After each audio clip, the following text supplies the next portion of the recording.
Bonjour et bienvenue dans une nouvelle vidéo, 10 questions en 5 minutes, signé le blog du dirigeant. Aujourd'hui, on va s'attaquer à un sujet d'actualité et en expansion, les small business, avec Laurent Dufour. Bonjour. Donc c'est parti Laurent, première question, qu'est-ce que le small business? Le small business, c'est en fait le fait de créer une petite activité récurrente. En fait, beaucoup de personnes choisissent de créer une petite entreprise pour avoir un revenu d'appoint. Et donc, il n'y a pas de nécessité de créer une société. Donc, on crée une entreprise individuelle, tout simplement. Et quelle est la différence entre freelance, start-up et small business? Alors, c'est trois choses qui sont différentes et qui désignent des activités différentes. Le small business, je le disais, c'est créer une petite activité, souvent complémentaire ou en test d'une activité future. Le freelance, c'est le fait de créer une activité professionnelle dont on va vivre, par laquelle on va vendre les compétences ou le savoir-faire que l'on a. Le plus souvent, c'est un service. Et créer une start-up, pour le coup, là, c'est vraiment créer une entreprise qui souvent innovante, qui va créer un nouveau business model qui a vocation à se développer rapidement et donc devenir une grosse entreprise à terme. Et justement, qui peut se lancer dans le small business? Tout le monde. En fait, tout le monde, ça concerne les étudiants, les retraités, les salariés ou aussi les créateurs et les entrepreneurs qui veulent se tester sur une activité spécifique. Et quels sont les outils de communication d'un small business? Alors, les small business ont été développés grâce au réseau TikTok qui a fortement contribué à ça. Instagram a un petit peu pris le relais. Donc ce sont surtout les réseaux sociaux, les grandes sources de communication. On a aussi les réseaux physiques et les réseaux professionnels qui peuvent aider à développer notre small business. Alors attention, les réseaux sociaux sont uniquement des canaux de communication et ce ne sont pas des plateformes légales de vente. Je rebondis sur ce que tu as dit, j'ai vu sur TikTok pas mal de small business qui sont dénoncés parce qu'ils ne respectent pas les réglementations. Comment être sûr que mon small business est légal? Alors déjà, le small business, c'est une activité commerciale. Donc il faut déclarer son activité auprès de l'administration fiscale. Sinon, on s'expose à des poursuites et des amendes, voire une interdiction de créer une entreprise.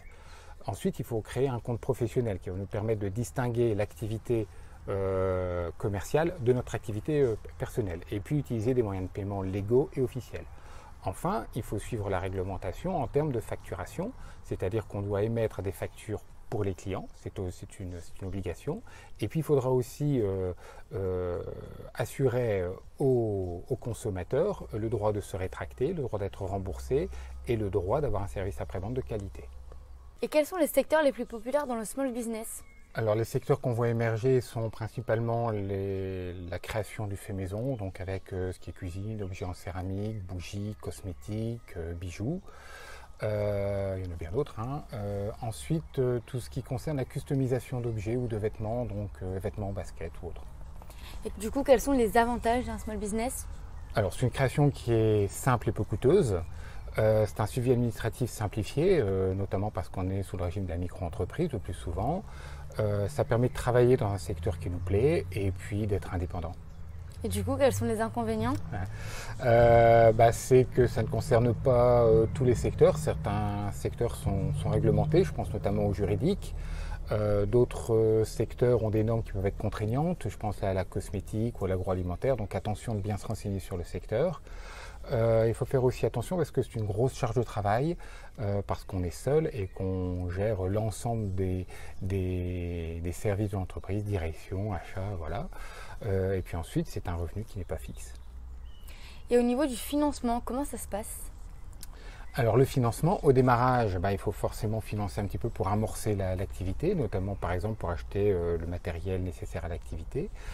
Ensuite, il faut financer l'exploitation, ce qu'on appelle le BFR, donc ça veut dire les frais de poste, d'envoi, d'emballage et autres. Donc petite remarque, attention d'avoir un compte professionnel, ça permet vraiment de distinguer toutes les dépenses personnelles des dépenses professionnelles, et c'est obligatoire. Et pour finir, as-tu des astuces et des conseils à donner? Oui, tout d'abord, c'est de passer par une plateforme, si possible une marketplace comme Amazon ou comme Etsy. On peut aussi créer son site internet, mais c'est plus coûteux. Ensuite, c'est de rassurer le consommateur parce qu'il y a beaucoup de small business dont il faut se méfier. Donc les consommateurs le savent et il faut les rassurer. Ensuite, il faut garder un fonds de trésorerie. C'est nécessaire en cas de problème pour pouvoir réagir rapidement. essayer de ne pas dépendre de ces grossistes, donc faire évoluer son activité si on le peut, et puis bien se préparer, bien préparer son projet de création, parce que c'est pas parce que c'est un small business qu'il n'y a pas besoin de préparation. Merci Laurent pour tes réponses. De rien.